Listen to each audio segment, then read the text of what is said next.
Eu sou Mário Persona e essas são as respostas que eu dei aos que me perguntaram sobre a Bíblia. Você escreveu perguntando o que seria comer indignamente a ceia do Senhor.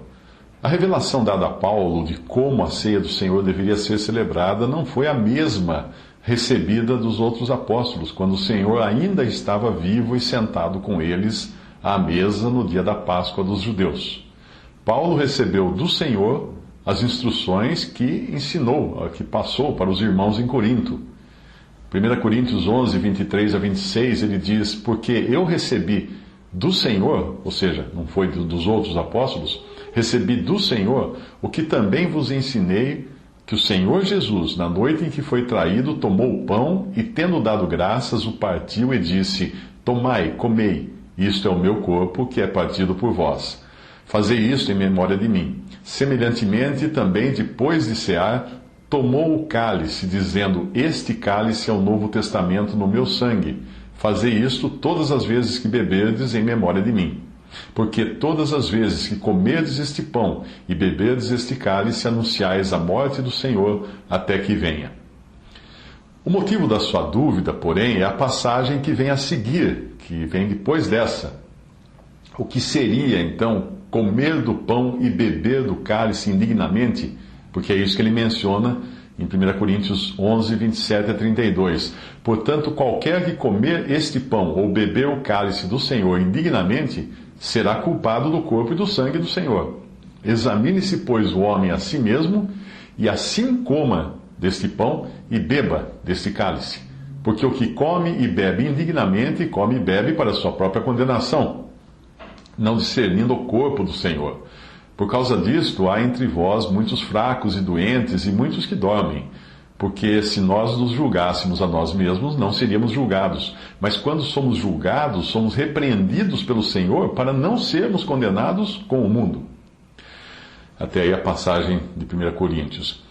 Nós devemos ter em mente que nós somos, por natureza, indignos de receber qualquer favor de Deus.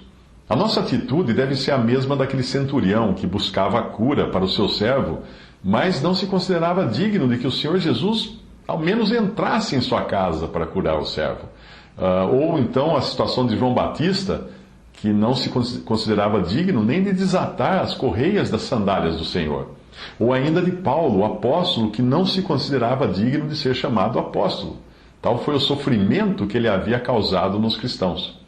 Mateus 8,8: E o centurião respondendo disse: Senhor, não sou digno de que entres debaixo do meu telhado, mas dize somente uma palavra, e o meu criado há de sarar. João 1,27: Este é aquele, João Batista falando isso, este é aquele que vem após mim, que é antes de mim, do qual eu não sou digno de desatar a correia da alparca, ou da sandália. 1 Coríntios 15, 9: Porque eu sou o menor dos apóstolos, diz Paulo, que não sou digno de ser chamado apóstolo, pois que persegui a igreja de Deus. Mas o assunto tratado aqui não é nossa indignidade natural e pessoal. Uma vez lavados pelo sangue de Cristo, Deus nos fez dignos para participarmos ou para nos aproximarmos dele, com base no valor que o sacrifício de Jesus tem aos olhos de Deus, e não com base em nossa dignidade pessoal. É por isso que diz: examine-se, pois, o homem a si mesmo, e assim como? Assim examinado, e assim coma. Versículo 28. Não se trata de o crente fazer um exame prévio para decidir se deve ou não comer, se deve ou não beber do vinho, porque se assim fosse, ele jamais comeria.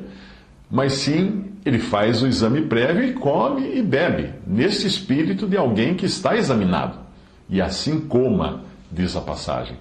Porém, esta passagem especial deve ser vista no contexto da ruína que havia caído sobre a Assembleia em Corinto e a falta de cuidado e reverência que cercava a ceia do Senhor naquela Assembleia. Tratar a ceia com tamanha falta de respeito era ser culpado do corpo e do sangue do Senhor. Faz lembrar o caso de Uzá no Antigo Testamento, que tentou segurar com a sua mão a arca da aliança que pendia da carroça e foi morto por Deus. Independente da sua boa intenção ou da sua fidelidade a Deus, aquela não era a maneira de se transportar a arca e ninguém estava autorizado a tocá-la. Só os sacerdotes que deviam carregá-la varais, em argolas colocadas nas laterais da arca. Um paralelo que pode ser feito também é o dos símbolos de uma pátria, como a bandeira, por exemplo, a bandeira do Brasil. Existe toda uma exigência de respeito e solenidade no modo como a bandeira deve ser tratada. E qualquer um sabe que, quando nós vemos no noticiário a bandeira de um país sendo cuspida, pisoteada e queimada por adversários daquele país, nós entendemos bem a gravidade da situação. É como se eles estivessem cuspindo, pisoteando e queimando o próprio país. A falta de um juízo próprio na Assembleia de Corinto, no modo como a ceia do Senhor estava sendo tratada, tinha suas consequências. Muitos estavam fracos e doentes, e muitos já dormiam, isso é, tinham morrido.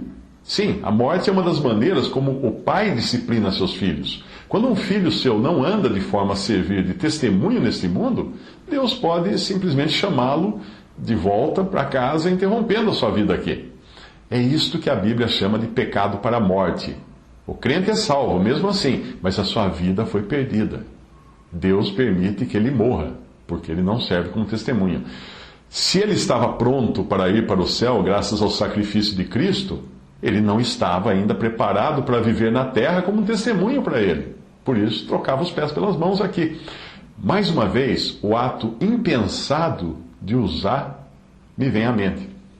Portanto, comer e beber a ceia como se fosse uma simples refeição, uma coisa comum, ou sem fazer um juízo próprio, é comer e beber indignamente. É ser culpado não apenas de desonrar a pessoa de Cristo, que está representada na ceia, nas figuras do seu corpo e do seu sangue, na forma de pão e vinho, que são figuras, são apenas tipos ou retratos. Se estão tratando isso com indiferença, está também celebrando, comendo a ceia indignamente. Nós devemos ter em mente a nossa extrema culpa, que demandou o juízo divino, o qual foi satisfeito pelo valor infinito do sofrimento de Cristo, atingido por esse juízo contra o pecado que foi lançado sobre ele na cruz. E também pela graça que assim nos alcançou.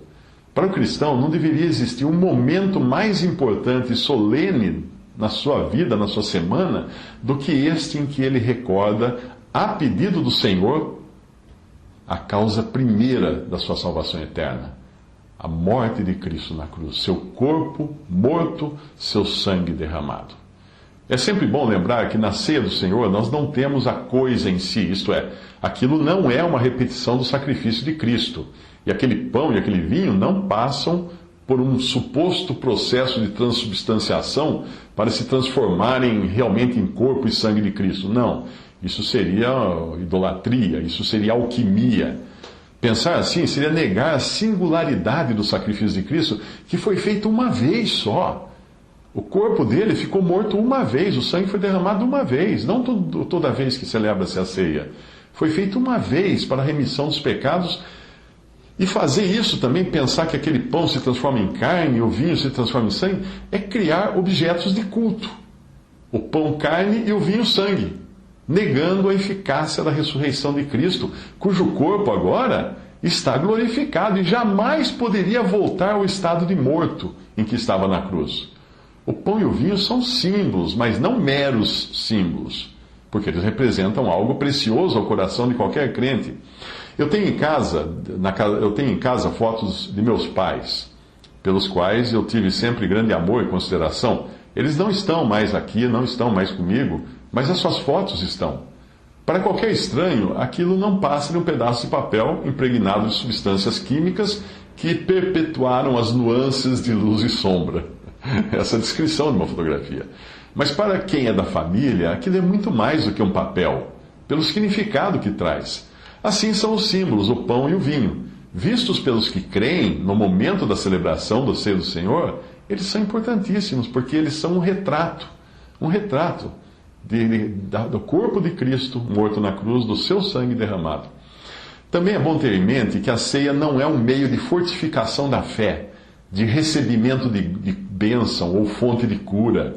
Participar da ceia nesse espírito, que achando que vai lá para receber boa sorte, saúde, felicidade no amor, prosperidade, quem faz isso é perder de vista que nós estamos ali não para receber alguma coisa, mas para dar a Deus e ao Senhor Jesus o louvor e a gratidão devidos ao seu sacrifício. Muitos cristãos olham para a ceia apenas como mais uma oportunidade de receberem algo de Deus, como se fosse uma espécie de tônico fortificante ou canal de bênção. Não. O cristão já está abençoado com toda a sorte de bênçãos espirituais nos lugares celestiais, como fala em Efésios capítulo 1. E não é uma celebração que irá abençoá-lo mais. É impossível abençoar mais um cristão, mais do que ele já está abençoado com toda a sorte de bênçãos espirituais nos lugares celestiais. O Senhor Jesus pediu, fazer isto em memória de mim.